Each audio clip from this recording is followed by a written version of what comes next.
नमस्कार दर्शकबिंद, मैं अतुल त्रिपाठी वीरगंज नेपाल से। अभी मैं आप लोगों के सामने आईसीसी वर्ल्ड कप लीग 2 का मुकाबला जो चल रहा है, यानी कि 16 मई 2026 को जो नेपाल और यूएसए के बीच में खेली जानी है, नेपाल के ग्राउंड कीर्तिपुर में। मैं उस 107वां मैच जिसमें कि मेरा देश नेपाल और यूएसए दोनों खेल रहे हैं, उस मैच का मैं न्यूमरोलॉजिकल प्रेडिक्शन लेके, अंक ज्योतिषीय विश्लेषण लेके आप लोगों के सम्मुख उपस्थित हुआ हूँ। यह विश्लेषण प्रारंभ करने से पूर्व मेरी आप लोगों से एक अनुरोध है। जो भी दर्शक मेरे वीडियो में नए जुड़े हैं या जिन दर्शकों ने अभी तक मेरे वीडियो को लाइक और सब्सक्राइब नहीं किया है, मेहरबानी करके मेरे वीडियो को लाइक और सब्सक्राइब कर दे, ताकि मुझे आगे बढ़ने में हमेशा की तरह आप लोगों की सहयोग मिलता रहे। अब चलते हैं हम लोग मैच की तरफ।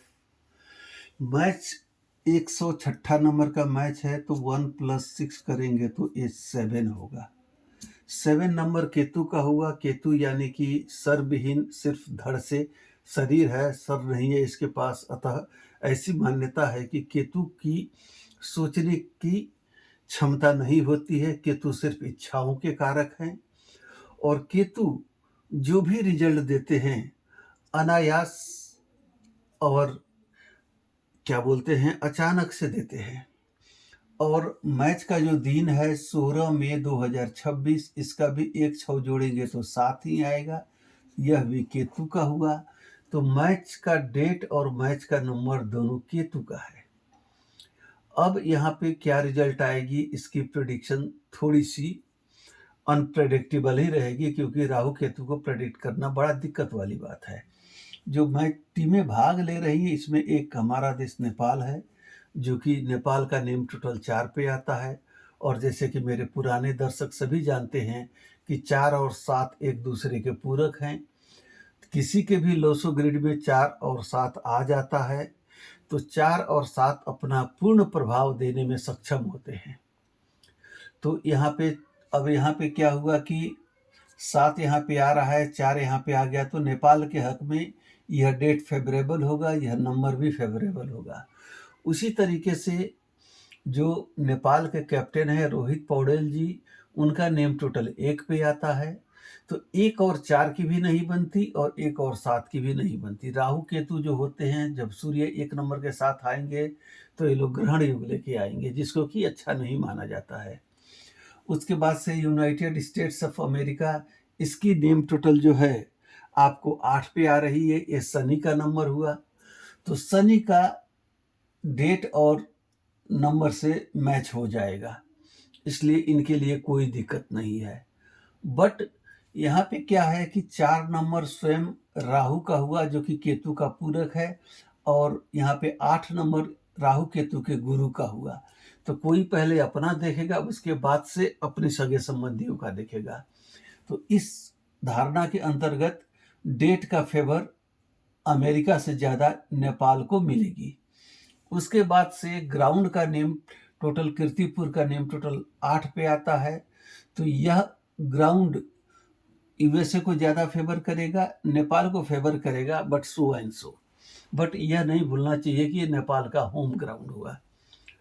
अब इसके बाद से हम लोग पहले मैच वाले दिन का लोसो ग्रिड बना लेते हैं। जैसे कि मैच का डेट है 16/5/2026, 1-6-6-2-2-5। ये ब्लू नीले रंग से जो लिखा गया अक्षर है वो मैच डेट है। इसमें हम लोग देख सकते हैं कि कोई भी ग्रिड कंप्लीट नहीं हो रही है। इसके बाद से इस दिन के आने वाले driver number, conductor number, angel number, hidden secret number, ये सब डालने के बाद हम क्या देखते हैं कि एक आपको ये मिडिल जो ग्रिड है, ये 3 5 7 की कंप्लीट हो रही है, और 2 7 6 की एक्शन ग्रिड कंप्लीट हो रही है, तथा 4 5 6 की गोल्डन ग्रिड कंप्लीट हो रही है। इसके बाद कीर्तिपुर ग्राउंड का नेम टोटल 8 डालने के बाद हम लोग देख रहे हैं कि 8 में से 6 ग्रिड यहाँ पे मौजूद है। मौजूद नहीं है तो सिर्फ आपको मेंटल ग्रिड और टारगेट ग्रिड मौजूद नहीं है। और उसके बाद से हम लोग गोल्डन ग्रिड और सिल्वर ग्रिड काफ़ी मजबूत स्थिति में दिख रहे हैं, क्योंकि 2 बार 5 आया है, 2 बार 6 आया है, 2 बार 2 आया है, 2 बार 5 आया है। तो कहीं न कहीं शुक्र, चंद्र और बुध तथा सूर्य, ये चारों ग्रह मैच के दिन में काफ़ी मजबूत है। अब चलते हैं हम लोग नेपाल के कैप्टन रोहित पौडेल की तरफ। इनका डेट ऑफ बर्थ है 2/9/2002।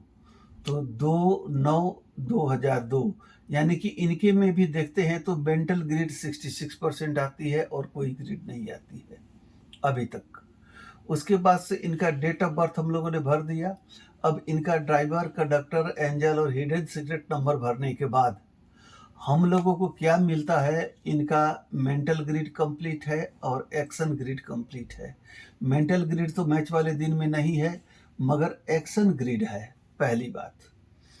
उसके बाद से 4 नंबर कंट्री का, 1 नंबर इनका और 8 नंबर ग्राउंड का, 4, 1, 8 रख देने के बाद क्या हम लोग को मिलता है, प्रैक्टिकल ग्रिड भी कंप्लीट मिलती है, गोल्डन ग्रिड भी कंप्लीट मिलती है और आपको मेंटल ग्रिड भी कंप्लीट मिलती है, जिसमें से कि 2 ग्रिड, इनके पास 3 ग्रिड हैं, 3 ग्रिड में 2 ग्रिड मैच वाले दिन का इनके पास मौजूद है। उसके बाद से अब चलते हैं हम लोग यूनाइटेड स्टेट्स ऑफ अमेरिका, जिसका कि नेम टोटल 8 पे है।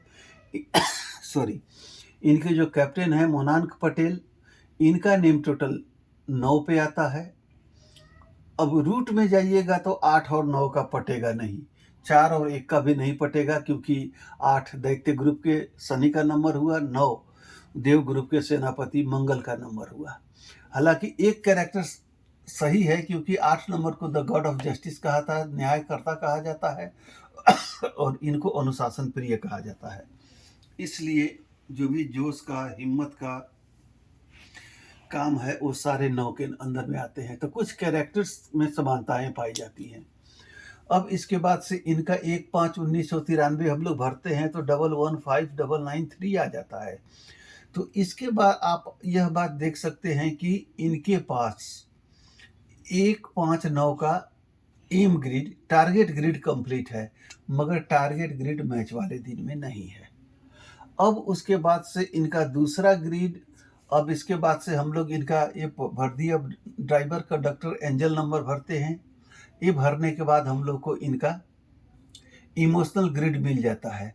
तो इनके पास टोटल, और इसके बाद से हम लोग भरेंगे 9 नंबर, 8 नंबर, 8 नंबर, जो कि कंट्री का नेम टोटल हुआ, कैप्टन का नेम टोटल और प्लेइंग ग्राउंड का नेम टोटल भरने के बाद हमको यहाँ पे 2 ग्रिड मिलती है, एक टारगेट ग्रिड और एक आपको इमोशनल ग्रिड। तो इनके पास मैच वाले दिन का 1 ग्रिड मौजूद है और टोटल ग्रिड इनका 2 है। तो यहाँ पे देखेंगे तो ग्रिड भी ज़्यादा है और प्रेजेंट ग्रिड भी ज़्यादा है। तो यहाँ तक कि एनालिसिस में ये बात क्लियर हो जाती है कि मैच में नेपाल का पलड़ा अभी तक भारी है, पहली बात। और दूसरी बात, मैंने आप लोगों को एक बात यह बताई हुई है कि अपने घर से, नेटिव प्लेस से दूरस्थ सफलता पाने के लिए 1, 3, 9, 7 और 5 होना चाहिए। यहाँ पे 1, 3, 9, 7 और 5, पाँचों के पाँचों हैं।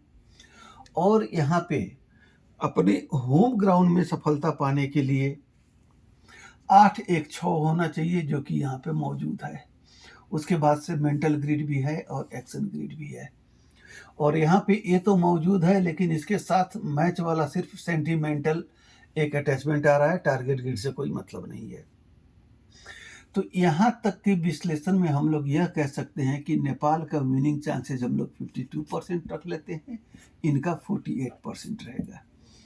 अब इसके बाद से मैच वाले दिन में चंद्रमा जो है वो अश्विनी नक्षत्र में है।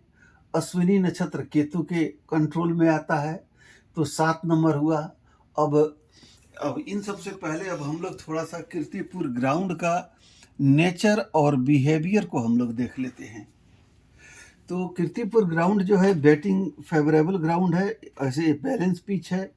यहाँ पे 250 से ऊपर का रन बनता है, 250 से ऊपर का रन बनता है ओडीआई में, और बैटिंग फ्रेंडली पिच है। और उसके बाद से स्पिनर्स यहाँ पे काफ़ी इफेक्टिव पाए जाते हैं। और यहाँ पे अब बाकी अन्य ग्रह गोचर देखने के बाद मैं इस नतीजे पे पहुंचा हूं कि नेपाल की विनिंग परसेंट 55 है और इनकी विनिंग परसेंट 45 है। तो कहीं ना कहीं नेपाल का पक्ष मजबूत है। मेरे कैलकुलेशन के से हिसाब से नेपाल यह मैच जीत रही है, मगर टॉस जीतने के बाद अगर ये लोग सेकंड बैटिंग करते हैं तो इन लोगों को अच्छा होगा, क्योंकि फर्स्ट हाफ में शुरुआती आपको 4 घंटे में 3 घंटे खराब है, 1 घंटे अच्छा है, और सेकंड बैटिंग के टाइम में 4 घंटे में आपको 2.5 घंटे अच्छे हैं, 1.5 घंटे तकरीबन खराब है।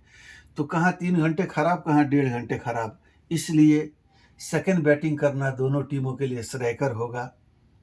मगर मेरे कैलकुलेशन में नेपाल जीत रही है। सलाह यह है कि यह लोग टॉस जीतते हैं तो ये लोग पहले बैटिंग करें, पहले बॉलिंग करें, सेकंड बैटिंग फेवर रहेगा, क्योंकि मैच में भी 4-7 आ रहा है, यहाँ पर भी 4-7 आ रहा है, यहाँ पर भी 7 आ रहा है। तो मैच में अप्स एंड डाउन्स काफ़ी देखने को मिलेंगे और लास्ट मोमेंट में जाके मैच डिसाइडिंग फैक्टर पे रहेगा।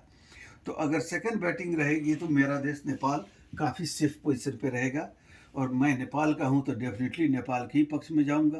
बट मैंने प्रेडिक्शन के हिसाब से आपको बता दिया कि नेपाल की पक्ष मजबूत है और नेपाल जीतेगी। तथा मैं दोनों टीमों के कैप्टन को तथा प्लेयर्स को एवं समर्थकों को अग्रिम शुभकामना देता हूं। तथा सबसे बड़ा धन्यवाद मैं अपने दर्शकों को देना चाहूँगा, जिन्होंने अपना कीमती वक्त देकर मेरा वीडियो देखा। तथा अब लोग आप लोग मुझे आज्ञा दें। इसी के साथ मैं आज्ञा चाहूँगा। स्वस्थ रहें, सुरक्षित रहें। अभी के लिए इतना ही। धन्यवाद।